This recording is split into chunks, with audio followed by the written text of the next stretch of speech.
Good morning and welcome to Better Thyself segment of Dr. Lamba's Awakening Call. To be a better human being, it is extremely important that we are alive. And when I say alive, I do not mean eating, breathing, movement. I mean being aware.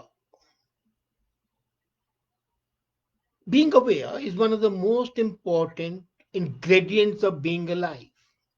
For the majority of the people, life means simply drifting through it, struggling with mundane duties and livelihood, and culminating in the final exit, goodbye to the world. But is that life? No. The opportunity of human life is too precious to be a mere survival at a worm's level. And I still remember reading Aristotle when he writes the ultimate value of life depends upon awareness and the power of contemplation rather than upon mere survival. Now, there's an important statement in Aristotle, the second part. I talked about awareness, and he says awareness and the power of contemplation. So, actually, awareness follows contemplation, rather, is the precursor to contemplation, and contemplation follows awareness. You cannot contemplate until you are aware. So, this dictum of Aristotle is, in fact, my guiding star, my lodestar, and I think anybody who wants to be a better human being has to be aware. Now you'll say, what does awareness mean? Awareness is understanding the value of life to lead a fulfilling and meaningful life, and not only life itself. As a matter of fact, I here accept the Buddhist concept that awareness can be equated with mindfulness. In a sense, awareness means living life with alertness and understanding and being focused on that. It is attentiveness from moment to moment about ourselves and our surroundings.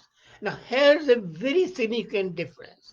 It does not mean detachment, it means living in the present, fully focused, fully attentive, and yet keep yourself capable of being objective.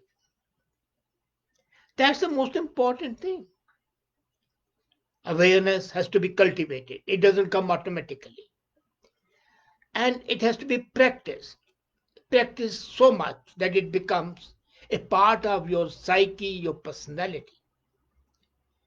And first of all, awareness is, people think when I talk to those so called rishis and munis and sages and the gurus, intellect and mind, no. It starts from the body.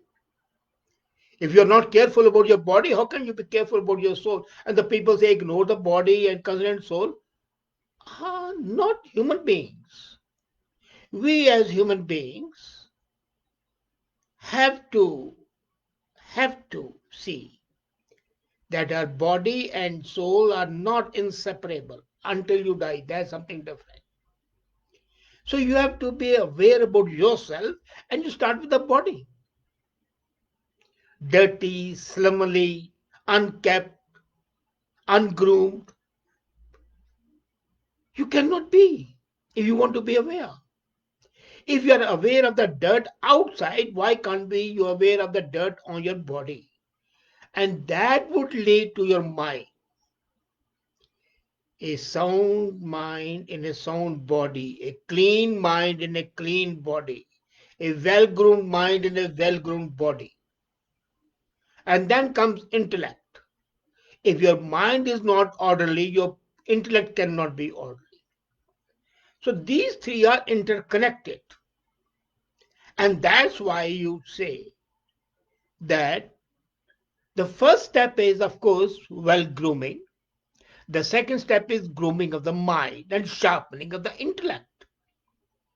And that in due course expands to your surroundings and the different facets of life. Now, you might find what I'm telling you different, but I'm different. I do not believe in following the beaten path. I know all these sages and everybody has been talking about mind and neglecting the body. No, I'm not a hedonist, but nor am I absolutely devoted to mind. I'm of firm opinion that you cannot separate your mind from your body, and the people who don't care for the body cannot care for the mind. It's as simple as that. So, as a matter of fact, body leads to mind, and mind leads to intellect. These three are interconnected.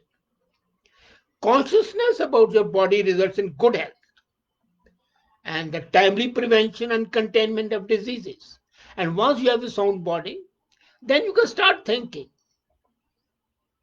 How can you think otherwise if you are all the time consumed by disease, ravaged by pain, and so on? Either you have the capability to convert that agony into ecstasy, that pain into pleasure, then something different. But that very few people have it. Secondly comes awareness of the mind. That means control on your thoughts. And then, again, people say, don't have negative thoughts. Why not? Have negative thoughts, just convert them into positive thoughts. See that your negative thoughts do not impact your capability to reason and to think. That's the most important thing. To reason, to think, that's contemplation. So the well kept body leads to an orderly mind, leading to incisively capable intellect which can slice problems like a surgeon's scalpel. That would discipline your speech, your feelings, your emotions, and your actions. And once that happens, your feelings, your speech, your emotions, your actions are well disciplined, then you are a real better self. Awareness would permit you to be observant of the surroundings. It will facilitate you to connect, empathize, and be receptive to the other's emotions, and then extend your help as and when required. It's as simple as that. But surfeit of emotions without proper balancing, without thought, without intellect can be disastrous. When you lead an attentive life, you consciously, carefully choose to evade frivolous activities and indulge only in those activities that add value to life. You read, you act, you speak only to be meaningful and conserve precious time and energy. And again, I'm not saying that 100% you should be like that. There's a need for diversion. You take a bow and keep it string tightly, the bow would lose its luster. That's what the archery's number one rule is. When you are not shooting arrows, untie the string of the bow so that the luster is not lost. Our religious leaders were concentrated only on one aspect, and our hedonists, eat, drink, and be merry, are concentrated only on the other. You have to combine the two and have the advantage of the balanced growth. Sustained awareness leads to contemplation because sustained awareness is synonymous with focus. No task done without awareness can ever achieve perfection. It's as simple as that. The state of constant awareness is a sure path to self enhancement. And if you want to be better, you have got to enhance yourself. Leading and living an aware life means capturing every moment, thereby dwelling totally. Then you know what happens is griefs of the past, anxieties of the future, they get relegated to the background. You are living in the actual present and the present dominates. Spontaneously, you would develop a sense of reverence for life as it is and then try to live it to the fullest. And that is real life. But then awareness alone is not sufficient. You have to have the capability to contemplate, as Aristotle says, that's an essential component and for being a better human being. If you want to have a harmonious and rich life, contemplation has to be there. And then don't forget this interlinked. You cannot contemplate if you're not aware, and you cannot be aware if you don't contemplate, because the next step in awareness is a result of contemplation. While awareness itself breeds contemplation, then a sort of a pollination between contemplation and awareness takes place, and a fission takes place. Contemplation is one of the finest attributes of any capable human being, but it's adopted and practiced by a very limited few. It means essentially a profound reflection, and it's a result of thoughtful observation. You observe minutely and analyze the analytic reflection of your daily life experience, day to day experience, in an absolutely clinically honest, critically objective self appraisal, you will find a certain smoothness in your life. An agitated mind can never contemplate, be sure about that.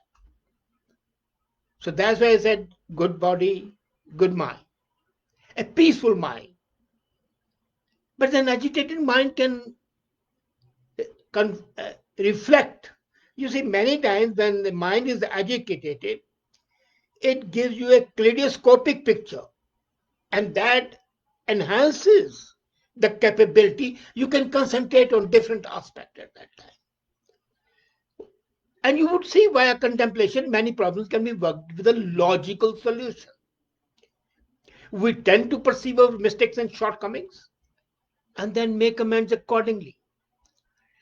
When pondered over suggestions, many situations you'll find, whether in your home, your relationship, your family, your job, your business, in the heat of the moment, those become and appear to be unbearable. But when you contemplate, they still affect you, but they lose their poison, they lose their toxicity. The tense relationships may not mend and should not mend. Once a relationship is gone mad, better break it. But you just tide it over and you will jump over a dead carcass of a worm. You don't start shedding tears seeing a dead rat. A dead relationship is like a dead rat. You jump over it till the rat is thrown in the dustbin or disposed of otherwise. And over time, you will see that contemplation deepens. You will start comprehending the nuances of life. That's the ultimate goal, to comprehend, understand the subtle nuances of life and the functioning of life, the whys and hows of our experience start getting lucid, clear, crystal clear. Normally, we don't even think of our experiences.